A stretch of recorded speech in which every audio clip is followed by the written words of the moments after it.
Nouvelle semaine, très heureux mesdames et messieurs de vous retrouver. Cette édition spéciale sera consacrée à la répartition des sièges des chefs de village ou de quartier de ville sur la base des résultats des élections communales et municipales de 2020. Vous le savez, les partis politiques Union Progressiste Le Renouveau, BR et FCBE ont reçu leur liste ce jeudi 21 novembre au siège de l'institution à Cotonou. En tout, 5294 sièges sont à pourvoir pour la désignation des chefs de village ou de quartier de ville. Que comprendre concrètement de la répartition des sièges? Cette répartition va-t-elle jouer contre l'opposition? On se retrouve juste après la pause publicitaire pour suivre les réactions des uns et des autres.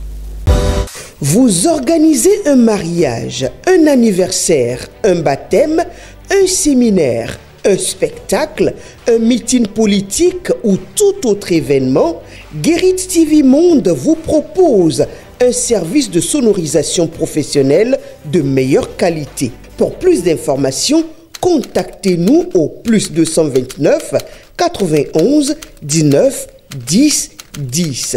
Guérit TV Monde, le leader des Web TV.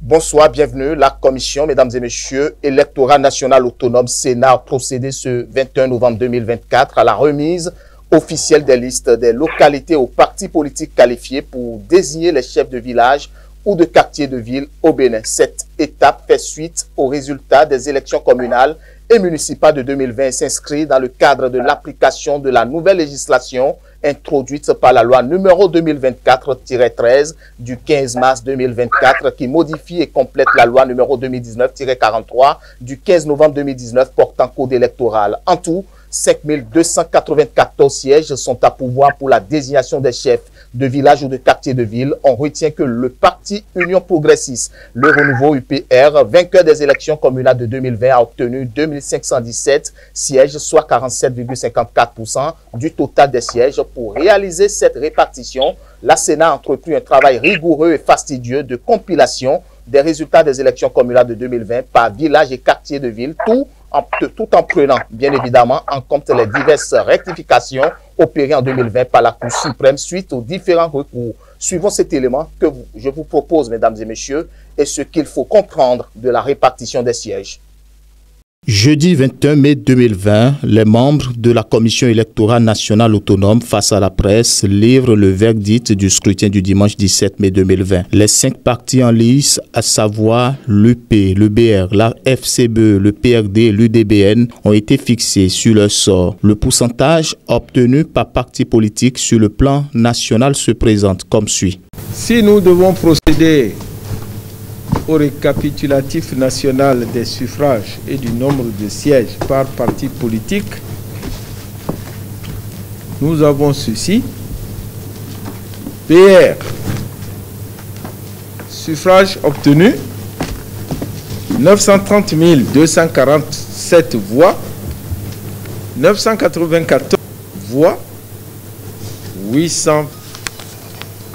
Théoriquement, 3 partis ont tiré leur épingle du jeu et sont qualifiés pour gagner les sièges en jeu dans les 546 arrondissements qui constituent les circonscriptions électorales du scrutin local. Jeudi 21 novembre 2024, la Commission électorale nationale autonome a présenté aux représentants des partis politiques concernés la répartition des 5294 sièges aux représentants des partis Force, Cori.Bénin, Émergent, FCBE, le Bloc républicain, l'Union progressiste devenue au lendemain des élections communales l'Union progressiste Le Renouveau, la liste des localités où les chefs quartiers, CQ ou chefs de village CV seront désignés sur la base des résultats des élections communales de 2020. Ceci selon les dispositions de l'article 201 nouveau de la loi numéro 2024-13 du 15 mars 2024 modifiant et complétant la loi numéro 2019-43 2023 du 15 novembre 2019 portant code électoral. Selon les résultats issus des calculs de l'institution chargée de l'organisation des élections au Bénin, l'Union progressiste Le Renouveau vient en tête. Ce parti rafle 2517 chefs quartiers ou CV, soit 47,54%, répartis comme suit: Alibori 125, Atakora 252, Atlantique 438, Borgou 180, Colline 153, Koufo 254, Donga 53, Littoral 122, Mono 212, Ouémé 249, Plateau 155, Zou 247. Le parti Bloc républicain dirigé par Abdoulaye Biochane s'en sort avec 2062 CQ ou CV, soit 38,95%, répartis comme suit: Alibori 114, Atakora 202, Atlantique 265, Borgou 163, Colline 159, Koufo 153, Tonga 458, Littoral 42, Mono 149, Ouémé 225, Plateau 147, Zou 279. Enfin, la force Cori.Bénin émergent FCBE obtient 715 CQ ou CV, soit 13,51%, répartis comme suit: Alibori 152, Atlantique 11, Borgou 200, Colline 131, Koufo 1, Mono 39, Donga 71, Littoral 0, Ouémé 13, Plateau 29, Zou 11. La représentation proportionnelle, c'est un système qui permet de déterminer le nombre de sièges par rapport au suffrage obtenu par les listes ou les partis politiques. D'abord, on commence par déterminer le quotient électoral. Le quotient électoral s'obtient par le nombre de suffrages valablement exprimés dans l'arrondissement, dans la circonscription électorale, sur le nombre de sièges à pourvoir. Et donc, ça donne le quotient électoral. C'est-à-dire, chaque fois que votre score vous donne autant de quotient électoral, vous aurez autant de sièges. Si le quotient électoral est de 1000 voix par exemple, et que vous avez 3000 voix, 3200 voix, 3000, à partir de 3000 voix, vous êtes sûr d'avoir 3 sièges. Que comprendre concrètement de la répartition des sièges? Si une liste, malgré le score qu'elle aura fait au niveau d'un arrondissement, au niveau de plusieurs arrondissements, au niveau de plusieurs communes, au niveau de plusieurs départements, si cette liste-là n'atteint pas la barre des 10% des suffrages exprimés, elle n'aura aucun siège, nulle part. Deuxième étape, dans un arrondissement, dans une circonscription électorale où il y a un siège à pourvoir, le siège sera attribué au candidat appartenant à la liste agréée pour avoir obtenu 10% au niveau national. Quand nous rentrons dans un arrondissement où il y a plusieurs sièges, il y a 2 cas de figure possibles.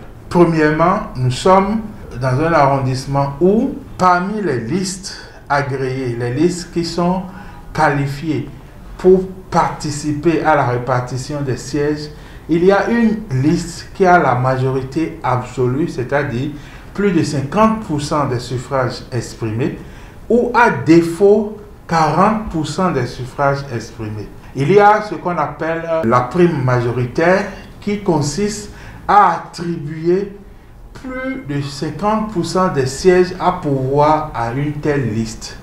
Donc si nous avons une liste qui a plus de 50%, cette liste-là prend moitié plus 1 des sièges à pourvoir. Si c'était 4 sièges par exemple, on va attribuer d'office 3 sièges à cette liste-là. Mais si aucune liste n'a la majorité absolue, on va voir s'il y a une liste qui a plus de 40%.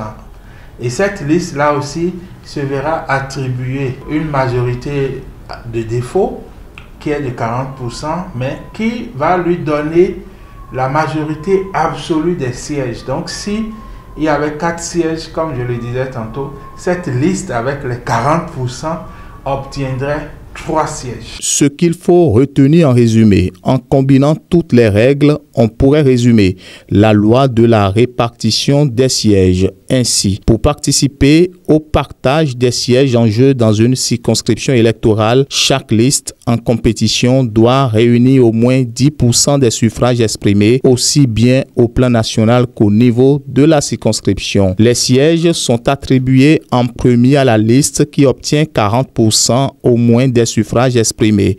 De l'arrondissement lui donnant droit à la majorité absolue. Vient après l'étape du partage des sièges restant entre toutes les listes répondant aux 2 critères des 10%. Ce qui est fondamental, selon des analystes, c'est l'avenir. C'est comment faire mieux en 2026. Cette répartition va-t-elle jouer contre l'opposition? Difficile de répondre.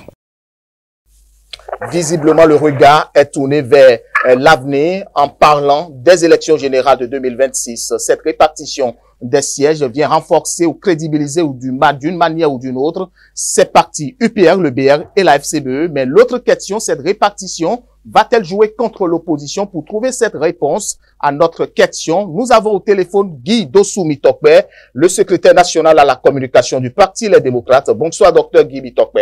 Bonsoir, monsieur le journaliste. La Commission électorale nationale autonome, Sénat, a procédé ce 21 novembre 2024 à la remise officielle des listes des localités aux partis politiques qualifiés pour désigner les chefs de village ou de quartier de ville. Au Bénin, cette étape fait suite aux résultats des élections communales et municipales de 2020 et s'inscrit dans le cadre de l'application de la nouvelle législation introduite par la loi numéro 2024-13 du 15 mars 2024 qui modifie et complète la loi numéro 2019-43 du 15 novembre 2019 portant code électoral. Ma première question, est-ce que vous ne voyez pas que c'est une influence de plus contre vous? Alors, je crois que, d'abord, avant toute chose, je voudrais vous remercier vos téléspectateurs, vos internautes, pour l'intérêt qu'ils portent au travail assez professionnel que vous abattez chaque jour. Ce que la Commission électorale nationale autonome vient de démontrer à la face de la nation, à la face du monde, une fois de plus, montre suffisamment que cette Commission électorale nationale autonome n'est pas crédible. Vous savez, lorsque l'opposition s'échine à expliquer à ceux qui suivent la situation politique de notre pays de près qu'aujourd'hui, en République du Bénin, nous n'avons véritablement plus d'institutions crédibles, que ce soit au niveau de la majorité qui concerne l'Assemblée nationale, que ce soit d'autres institutions de la République, certaines personnes pensent que c'est une position, voilà, d'éternel insatisfait, d'éternel opposant, mais je ne crois pas que ce soit ça. Parce que ce que la Commission électorale nationale autonome vient de montrer à la face du monde, en ce qui concerne l'attribution des sièges pour les chefs de quartier et les chefs de village, est je dirais que c'est une mascarade. Et puis c'est une injure à l'intelligence. Parce que pour une élection qui a eu lieu en 2020, d'abord nous avons contesté le fait que ce soit sur la base des élections de 2020 qu'on puisse procéder à l'attribution des sièges aux chefs quartier, aux chefs de village. Parce que c'est une élection qui a eu lieu, voilà, au cours de cette élection, nous savons tout ce qui s'était tramé, tout ce qui s'était passé. C'était un prolongement de l'élection qui a connu les premières exclusions dans notre pays. Parce que la première grande élection qui a connu des exclusions dans notre pays, c'était l'élection législative de 2019. Et donc, en 2020, lorsque le régime de l'exclusion a organisé les élections communales et municipales, une fois de plus, c'était une sorte de prolongement de 2019. Et donc, nous n'avions pas été d'accord avec ce qui s'était fait, ce qui avait été fait en 2020. Et donc, il y avait d'abord cette contestation que nous avons menée. Mais ce qui est ahurissant et qui est une injure à l'intelligence et qui est une injure à tout ce qui est, je vais dire, logique et raison, c'est que on puisse attribuer des sièges de chefs de quartier, de chefs de village à un parti qui n'existait pas au moment des élections. Je parle bien du parti UP, le Renouveau. Parce que vous savez que lorsque le régime avait procédé à l'exclusion, à l'élimination d'un certain nombre de partis politiques, il y a eu UP qui a participé à l'élection de 2020. UP qui est de la majorité présidentielle. Il y a eu le bloc républicain qui a participé à l'élection en tant que membre de la majorité présidentielle. Il y a eu les FCBE. Mais UP le renouveau n'existe qu'à partir de août 2022. Et donc pour nous, c'est une, je l'ai dit et je le martèle, il n'y a pas ce juriste, il n'y a pas cet homme de droit, quelque part dans un pays du monde qui puisse soutenir ça par la raison et par la logique. Dans tous les cas, hein, oui, vous, ce n'est que votre grief contre la Sénat, mais la grande question, Monsieur Guy Mitokpe, c'est que cette répartition, beaucoup se posent la question si ça ne va pas jouer contre l'opposition que vous êtes aujourd'hui. Non, mais la question est évidente lorsque vous posez la question de savoir si cette répartition va jouer contre l'opposition. Parce qu'en procédant à cette attribution des sièges, une fois de plus, le régime est en train de favoriser les partis qui ont son approbation, les partis qui soutiennent ses actions. Donc, une fois de plus, c'est illégal et nous continuons de croire que c'est une injustice en système démocratique qu'on puisse continuer de manière injuste de renforcer des partis sur la base de transgression de loi. Et donc pour nous, en attribuant sur la base des villages et quartiers, nous en avons plus de 5200 dans notre pays, 5200 villages. Et donc, en renforçant à la base les partis qui sont proches du régime ou soit qui soutiennent les actions du régime, pour nous, une fois de plus, c'est une injustice. Et puis, c'est une manière de ne pas être voilà, juste dans le jeu démocratique. Pensez-vous que c'est déjà un échec pour l'opposition concernant le défi 2026? Non, absolument pas. Vous savez que les élections qui se sont déroulées dans un certain nombre de pays de la sous-région lancent un appel important à l'opposition du Bénin. Ces élections qui ont été lancées aussi bien au Sénégal, au Ghana et tout le reste, envoient un message fort, envoient un message très fort au parti Les Démocrates. Et donc nous continuons de croire que ce qui s'est passé aussi bien au Ghana, au Sénégal peut se répéter au Bénin. Donc nous ne partons pas à ces élections, nous ne partons pas à l'élection de 2026 en perdant, je vais dire, le courage, en perdant l'abnégation, en perdant la rage de vaincre. Et puis je vais vous rappeler que dans un système démocratique, c'est le peuple qui fait la différence. Les Ghanéens viennent de nous donner la leçon de la meilleure des manières, en faisant jouer le candidat du parti au pouvoir. Mais avant les Ghanéens, on a vu les Sénégalais faire de même. Et le candidat du président Macky Sall a été battu par les opposants. Merci Guy Dossou Mitokpe. Je rappelle que vous êtes le secrétaire à la communication du parti Les Démocrates. Vous étiez en direct sur Guéri TV pour répondre à nos différentes questions. Je vous en prie. Allez, bonne soirée. Merci beaucoup. À vous autant, merci. En tout cas, mesdames et messieurs, l'article 201 nouveau de cette loi stipule que le chef d'un village ou d'un quartier de ville est désigné par le parti ayant obtenu le plus grand nombre de suffrages valablement exprimés dans ce village ou quartier de ville et éligible à l'attribution des sièges. Cette mesure vise à renforcer la gouvernance locale en donnant aux partis politiques la responsabilité de nommer les leaders communautaires en fonction de leurs résultats électoraux au niveau local. Mais la dite mesure n'est-elle pas contraire aux principes démocratiques, comme le soulignait Guy Mitokpe? L'autre question qui reste pendante, ce n'est qu'au lendemain des élections communales que le parti Union Progressiste est devenu Union Progressiste Le Renouveau. Le parti Union Progressiste Le Renouveau, vainqueur des élections communales de 2021, selon la Sénat, a obtenu 2517 sièges, soit 47,54% du total des sièges. Peut-on parler de violation d'une disposition constitutionnelle? Nous avons posé ces questions au juriste Paul Dehoumont. Suivons ce qu'il en pense. Les partis ont des personnalités juridiques. Leur personnalité juridique remonte d'abord à leur dénomination. Donc l'UP est différent de l'UPR.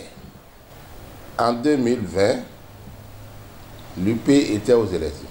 C'est en 2023 ou 2024 que l'UPR est créé, qui donne une autre dénomination, donc un autre parti. Alors, l'acrobatie qui a été faite et qui tente à faire admettre que l'UPR égale l'UP me paraît trop forcé au regard du droit. Donc, en l'état actuel, l'UPR, qui est une nouvelle dénomination, un nouveau parti, n'a pas droit à un conseil de village ni de quartier de ville. Parce que l'UPR n'était pas aux élections en 2020. Mais une cour courageuse peut effectivement casser cela. Ou dire, vous n'existiez pas en 2020, vous ne pouvez pas être au partage des avantages nés des élections locales, non, les élections du conseil de village et du quartier de ville de 2020. Les chefs quartiers à l'origine étaient des gens élus. D'abord, il y a un conseil de quartier, il y a un conseil de village. Et lorsque le conseil de village, de quartier de village et de quartier de ville, lorsque le conseil est élu, le conseil s'assoit maintenant pour désigner en son sein le chef de village et le chef. C'est des élections. C'est pourquoi nous disons que c'est une opération qui prolonge la démocratie jusqu'à la base.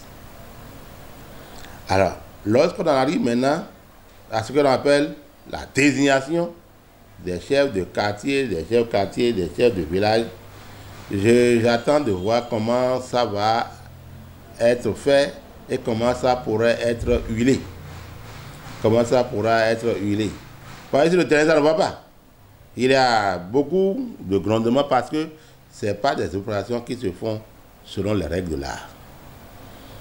Si les gens avaient fait une élection locale, c'est-à-dire des chefs de village de quartier, c'est clair. Maintenant, il faut désigner.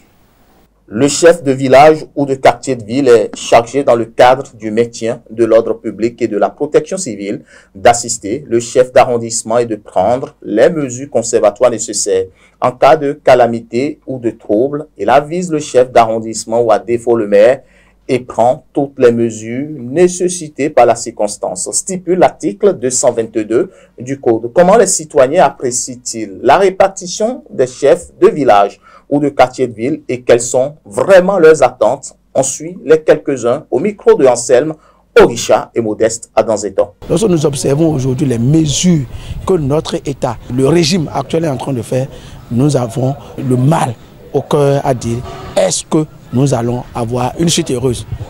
La question se pose aujourd'hui. Vous voyez, cette loi, elle est venue à quel moment? Et nous savons très bien que ce code-là, et cette loi-là ne devait même pas être une loi rétroactive. Mais aujourd'hui, nous constatons que nous sommes en train de forcer cette loi à être rétroactive. Parce que nous avons fait les élections en 2020. Ça, c'est la première erreur que moi je constate dans cette affaire-là. La deuxième chose que je constate aussi, c'est qu'aujourd'hui, lorsque nous allons au point de désigner nos chefs de quartier, je crois que là encore c'est grave. Et vous savez, même au temps de la Révolution, au temps de PRPB, au temps où quand les partis étaient forts, mais le régime était fort, les gens ne passaient pas à la désignation, à la nomination des délégués. Ils sont élus, ils sont choisis par la population. Nous, les gens, nos parents nous ont expliqué même comment ça se faisait à l'audience foraine, où on mettait les gens sous l'arbre et on demandait à ceux qui pourraient être délégués de se mettre en rang et on demandait aux gens de s'allier derrière eux. Vous voyez comment c'était beau, vous voyez comment c'était fort. Et quand celui-là sort, au vu de tout le monde, on peut dire que lui, effectivement, est notre délégué. Il peut nous représenter. Mais aujourd'hui, on veut donner l'opportunité à 3 partis politiques qui, je me demande aujourd'hui, à l'heure actuelle, là, si ces partis, si on doit aller faire une enquête, on doit faire une étude de la représentativité de ces partis-là dans nos quartiers, je crois qu'aucun de ces partis, de ces 3 partis que nous avons dit là, aucun de ces 3 partis ne peut même pas avoir 10% dans nos quartiers aujourd'hui. Parce que sinon, si quelque part, ils vont réfléchir, bon, dans tel quartier là, qui peut le faire, on va dire, bon, telle personne, on lui donne ça. Le problème, l'impact que ça peut créer, c'est que désormais, les gens ne vont plus se reconnaître à travers ces représentants-là. C'est CQ et CV. Vous allez constater aujourd'hui que ces CQ vont prendre des décisions que la population ne va pas suivre. Ou ils vont même parler de la population à des moments donné, les gens seront obligés de leur dire, monsieur, tu ne nous représentes même pas. Et je dirais que pour les 1 an là, ça serait vraiment de catastrophe. Ça sera de la délusion, je ne sais pas, si on ne se contrôle pas. Et c'est ce à quoi on appelle l'État à voir. Et vous voyez déjà, comme moi, beaucoup de voix se lèvent déjà contre cela. Les gens parlent que notre démocratie est en péril, que notre démocratie est en train de chuter. Mais qu'est-ce que nous devons faire aujourd'hui pour restaurer cette démocratie, cette noble démocratie que le Bénin avait connue? Je crois que c'est là la question aujourd'hui. Et la troisième erreur que moi j'ai constatée encore dans cela, est-ce que IPR était aux élections en 2020? la question se pose. Aujourd'hui, ça me fait mal quand je vois des intellectuels de notre pays en liesse, ils sont heureux de dire bon, nous allons partager les sièges des délégués. Moi, je pleure au fond de moi. Si aujourd'hui IPL devait participer à ce siège, c'est que les démocrates, on doit reconnaître que les démocrates aujourd'hui ont des conseillers, parce qu'il y a beaucoup de conseillers qui ont démissionné des autres partis, qui ont rejoint les démocrates. Donc en temps normal, on devait aussi considérer cela. Le choix ne serait pas un choix pris au hasard, parce que on va choisir de désigner des gens qui mouillent le maillot en termes clairs, qui mouillent le maillot dans le parti politique et qui savent quand même initier les gens vers le parti dont ils font partie. M'excusez. Donc, moi, j'ai pris ça à bras le corps. J'ai apprécié cela plus d'un trait. Je crois qu'il n'y a pas un Béninois qui puisse quand même aller contre ça. C'est vrai, nous sommes en démocratie, chacun a son opinion. Si on vous désigne, ça veut dire que à tout moment, si vous ne travaillez pas, on va vous démettre de votre fonction. Vous savez que parmi nous, je ne dis pas que je suis un bon sécu, parmi nous, il y a certains qui dorment sur leur laurier, ne travaillent pas efficacement comme demande le parti. Et je voudrais que tous les Béninois puissent s'accaparer de cette réforme pour pouvoir désigner des gens responsables. Chaque localité a ses principes de vie. Donc, nous connaissons depuis les temps antiques, l'élection d'un chef quartier se fait par la volonté des mandants qui vivent ce quartier. Mais la désignation, on n'a jamais vu ça. On n'a jamais vu ça. Ça amène des protestations. Donc, bon, comme c'est la politique actuelle, qu'est-ce qu'on va en dire? Hein? On dit, pour une bonne démocratie, c'est la volonté du peuple pour le peuple. Mais cette fois, ce n'est pas la volonté du peuple. C'est la volonté politique. Qu'est-ce qu'on va faire? Rien. Mais nous allons comprendre que, mais si nous, hommes politiques, si nous voulons une vraie démocratie, une bonne démocratie, quel que soit le parti ayant la majorité de désignation, devait concerter les partis politiques, parce que nous sommes dans un système partisan. Donc nous devons être en commun pour se revoir, pour dire que mais il va falloir que dans tel quartier, que c'est tel parti qui puisse se désigner. Cela ne veut dire pas que la force politique est à moindre. Non, non, non. C'est compte tenu de la vie politique, de la démocratie que nous voulons mettre en place. Donc le système partisan ne dit pas que d'écarter ou de faire face à nos réalités ou à nos besoins personnels politiques. Non. Ça ne fait pas bénéficier, ça ne fait pas l'avancement de notre démocratie. On ne peut pas balayer du revers de la main les décisions provenant de ceux qui nous dirigent, de nos décideurs. Moi, en tant que chef quartier, c'est une loi qui s'impose à nous tous. Et on ne peut pas tout de suite dire que la loi sur laquelle les députés ont réfléchi, les sachants ont réfléchi, et qu'on dise qu'au bout du rouleau à la base, on n'est pas pour. Non. En tant que leader politique, au niveau de ma localité, je crois que cette loi, elle est la bienvenue. Même auparavant, lorsqu'on parle de voter, qu'on dise bon, que c'est au niveau du scrutin, chacun va choisir et va poser son bulletin dans l'urne. Combien de ces Béninois-là, en réalité, savent ce pour qui ils vont voter et quel bulletin ils vont mettre dans l'urne? Vous voyez, les partis politiques font le travail qu'il faut, mais le jour des élections, la plupart de nos militants, à la base, ne considèrent même plus, disons, les projets de société que les responsables politiques, les candidats ont défendus. Les gens vont, soit on vote la tête du candidat, soit on vote parce qu'il est de notre milieu, on ne vote plus finalement celui-là qui reflète, qui a le niveau, le bagage qu'il faut pour être à la place qu'il faut. Mais lorsque les partis politiques doivent désigner, c'est que chaque individu, les partis politiques, les responsables politiques ne se lèvent pas de leur gré pour dire c'est telle personne que nous voulons choisir. Non, je ne crois pas. Ça ne va pas se passer comme beaucoup le pensent. Les gens se disent on va le faire par affinité, c'est parce que nous avons des amis, des parents que nous allons positionner. Non. Même avant le choix, c'est qu'au niveau de nos différents quartiers, c'est qu'il va falloir que toi, d'abord qu'on va choisir, que tu sois populaire. Quels sont les rôles d'un chef village ou quartier de ville suivant les explications du politologue Mathieu Adianou?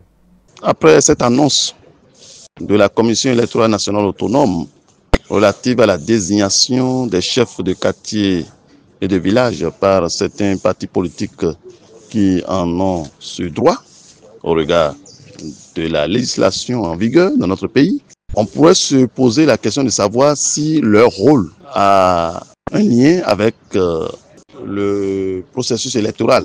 A priori, non. A priori, non. Puisque, comme vous le savez, tels que les partis politiques ont leur rôle républicain à jouer dans l'animation de la vie politique, telles aussi les entités administratives ont leur part de responsabilité dans la conduite des affaires publiques. Et donc, dans le cas d'espèce, les chefs de quartier ou de village sont un peu comme la continuité de l'exercice de la fonction administrative au niveau, je dirais, local, à la base. Donc, pour faire simple, on pourrait dire que le chef de quartier ou de village est le bras opérationnel du chef d'arrondissement, n'est-ce pas, du maire d'une commune. Et donc, il est une entité administrative, il incarne une entité administrative. Donc, il se considère, ou il est du moins considéré comme une personne morale à qui incombe la responsabilité d'être le relais de l'État au niveau local. Donc, on pourrait dire tout simplement que la fonction qu'exerce le maire au niveau communal, qui est partagée par le chef d'arrondissement au niveau des arrondissements, cette fonction descend à la base, donc, et c'est cette fonction qu'exerce le chef de quartier ou de village. Donc, on ne peut pas dire que voilà, c'est un politique au sens vrai du terme, quoi, c'est-à-dire un membre d'un parti politique qui vient défendre les causes de son parti au niveau d'une localité donnée. C'est faux, ce n'est pas vrai, pas du tout alors. Et une fois désigné par ces entités, ces partis politiques, le chef de village, de quartier n'est plus, disons, celui qui représente son parti dans cette localité, sur ce territoire bien délimité. Non, il devient une personne morale et qui incarne l'unité au niveau du territoire, l'unité de toutes les personnes vivant sur ce territoire, et il travaille pour l'épanouissement de tous les citoyens sur ce territoire-là. Donc, il n'a aucun droit de privilégier l'action de son parti politique au détriment de l'action publique. Mais il y a que nous devons préciser, tel que dans le processus électoral, dans tous les pays, tel que l'État a la responsabilité de faciliter l'opérationnalisation du processus électoral, faciliter le déroulement du processus électoral, tel que le maire, donc au niveau communal, le fait, tel que le chef d'arrondissement au niveau communal le fait, tel aussi le chef de quartier ou de village doit travailler, œuvrer pour faciliter la tâche aux entités de la Commission électorale nationale autonome.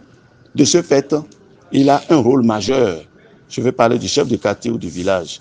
Il a un rôle majeur, disais-je, dans le déroulement normal d'un processus électoral. Et là, c'est à un moment ponctuel donc, de ce processus électoral qu'il porte ce manteau d'acteur public, de l'administration publique, censé faciliter la tâche aux différents représentants de la Sénat.